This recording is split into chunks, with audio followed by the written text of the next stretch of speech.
J'ai envie de te partager là en 5 minutes un des facteurs communs aux personnes qui réussissent à haut niveau. Peu importe là où tu en es dans ta vie, tu es concerné par cette caractéristique, ce point-là.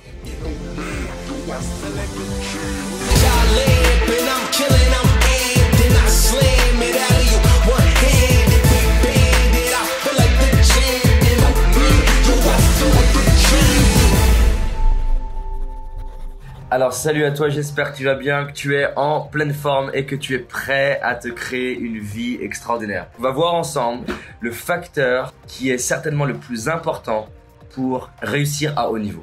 C'est vraiment un des éléments qui fait la différence dans notre capacité à réussir. La différence qu'il y a entre les personnes qui jouent à haut niveau et la majorité des gens, dans ce que j'ai pu voir quand je rencontre et interviewe des personnes qui sont des champions dans leur domaine, c'est la capacité à rester concentré sur un projet ou sur une problématique sans savoir exactement comment je vais la résoudre. Pour bien être clair là-dessus, la majorité des gens, si on leur donne un projet, on leur donne un challenge, on leur demande de résoudre une problématique, mais qu'ils n'arrivent pas à voir comment est-ce qu'ils vont le résoudre, ils n'arrivent pas à rester longtemps dans ce mode-là. Et donc après quelques heures ou voire après quelques jours, ils vont commencer à paniquer et commencer à péter un câble parce qu'ils se disent « je suis perdu, je vois pas comment faire, je vois pas comment le résoudre, je vois pas comment je vais me sortir de situation ». C'est très contre-intuitif parce qu'il y a une partie de nous qui, quand on doit atteindre un objectif ou résoudre un problème, on a envie qu'on nous donne le plan d'action. On a envie qu'on nous dise « voici comment tu vas t'y prendre ». Pourquoi ? Parce que notre cerveau limbique, il a un énorme besoin de certitude. Plus je connais quelque chose, plus je suis sécurisé et plus je suis rassuré. Dès que c'est nouveau, dès que c'est inconnu, je panique et je prends peur au niveau de mon cerveau limbique. On devient l'esclave ou alors on devient la victime de notre cerveau limbique et on est à la recherche perpétuelle de confort et de certitude dans notre vie.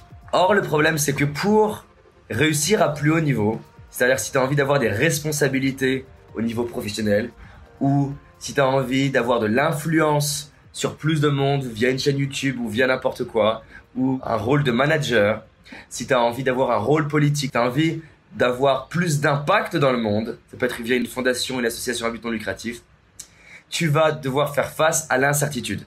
On est très mal à l'aise par rapport à l'incertitude. Pour évoluer dans notre vie, on est obligé de se confronter à des problématiques, à des challenges auxquels on ne s'est jamais confronté. Et donc c'est très difficile pour l'être humain de rester confronté à un problème sans avoir la certitude que je vais réussir à le résoudre. C'est la raison pour laquelle Elon Musk, par exemple, qui m'inspire beaucoup, et pour qui son projet c'est de mettre 1 million de personnes sur Mars, la raison pour laquelle il y a très peu d'Elon Musk sur Terre, c'est que ça demande une compétence particulière que d'être capable de rester concentré pendant des années sur un projet comme comment va-t-on mettre 1 million de personnes sur Mars alors qu'aujourd'hui, on n'a aucune idée de comment on va faire. Il est capable de rester concentré sur ce problème sans voir la lumière au bout du tunnel. C'est normal de te confronter à des problèmes qui sont plus élevés. Quand je dis des problèmes, c'est comme des équations mathématiques. C'est-à-dire, par exemple, pour moi, c'est dire, tiens, comment je passe de 100 personnes à 1000 personnes dans ma salle? Ou comment je passe de 1000 personnes à 2000 personnes dans ma salle? Ou comment je passe de 2000 à 5000? À chaque fois que je me confronte à un projet plus grand, j'ai des problèmes que je dois résoudre, que je n'avais pas à résoudre. Comment on gère la sécurité? Comment on trouve 1000 personnes de plus? Comment on gère la logistique? Comment je peux inspirer de la même manière des personnes qui sont au fond de la salle? C'est pas pareil de parler à 10 que 1000 personnes. C'est des nouvelles équations à résoudre. Mais au début, vu que j'ai jamais résolu ça, je vais me sentir perdu. Je sais pas comment faire. Et c'est là où il y a une clé qui est super importante. C'est que la majorité d'entre nous, on va abandonner. Ce qui est important, c'est que tu reviennes dans le présent en te disant qu'est-ce qui est en ton pouvoir. Par exemple, ce qui est en ton pouvoir, c'est lire des livres. Ce qui est en ton pouvoir, c'est contacter un ami qui a peut-être un élément de réponse. C'est de te former, c'est de voyager, c'est peut-être faire du sport, c'est peut-être changer quelque chose. Et ce qui est magique, c'est que c'est exactement comme résoudre un énorme puzzle. Je suis pas quelqu'un qui fait des puzzles et je me rappelle une fois, j'ai voulu faire un puzzle 1000 pièces. Quand t'es pas entraîné à faire un puzzle 1000 pièces, c'est hyper dur. Tu prends des pièces et t'as l'impression de jamais y arriver, tu vois pas comment les relier. et tu passes une demi-heure à poser des pièces et tu as l'impression qu'après une demi-heure, il n'y a rien qu'à avancer. Et le moment où tu as l'impression qu'il n'y a rien qu'à avancer, c'est là où tu commences à te sentir perdu et c'est là où tu as une chute d'énergie, une chute de motivation parce que tu n'es pas capable de voir dans ton esprit comment tu vas t'y prendre pour résoudre ce puzzle. Mais si à ce moment-là, après une demi-heure, tu es capable de te dire c'est pas grave, allez, je continue d'essayer, tu essayes de t'y prendre autrement, voir pourquoi pas tu vas sur Google et tu dis comment faire un puzzle à 1000 pièces, tu apprends des nouvelles stratégies. Et bien il y a un effet qui est miraculeux au bout d'un moment, c'est que d'un coup, du chaos, c'est-à-dire de ce qui est désorganisé, tu vois pas le sens, commence à naître de l'ordre. Et d'un coup, c'est super important, il y a une petite lumière au bout du tunnel. Et d'un coup, tu te mets à commencer à te dire, je peux y arriver. C'est possible que j'y arrive. Un jour, Elon Musk, ça va devenir évident. Et un jour, il va dire, ok, maintenant c'est possible. Mais ce qui fait la différence, c'est pas au moment où tu te dis que c'est possible.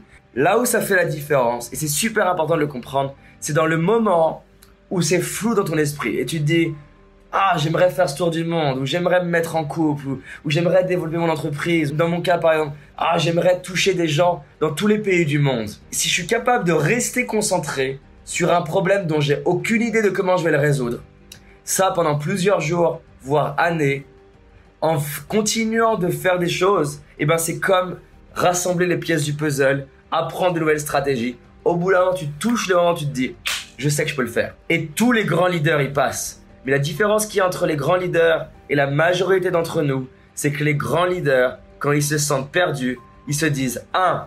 C'est normal. 2. Je continue.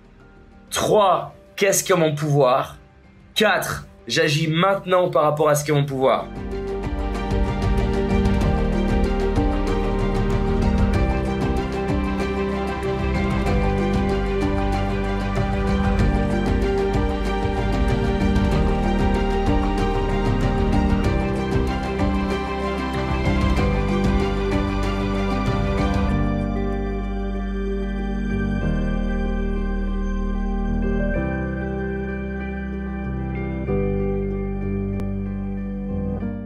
Si tu as envie d'aller plus loin, j'ai réalisé une vidéo qui s'appelle les 5 erreurs que la majorité d'entre nous font et qui va nous causer l'échec de nos projets, nos rêves et notre réussite. Une seule de ces 5 erreurs va t'empêcher littéralement de réussir et d'être pleinement heureux. Clique sur le lien dans la description, va voir la vidéo, c'est un indispensable. Je te dis à très vite, on avance ensemble. Cette année, c'est notre année. C'est parti.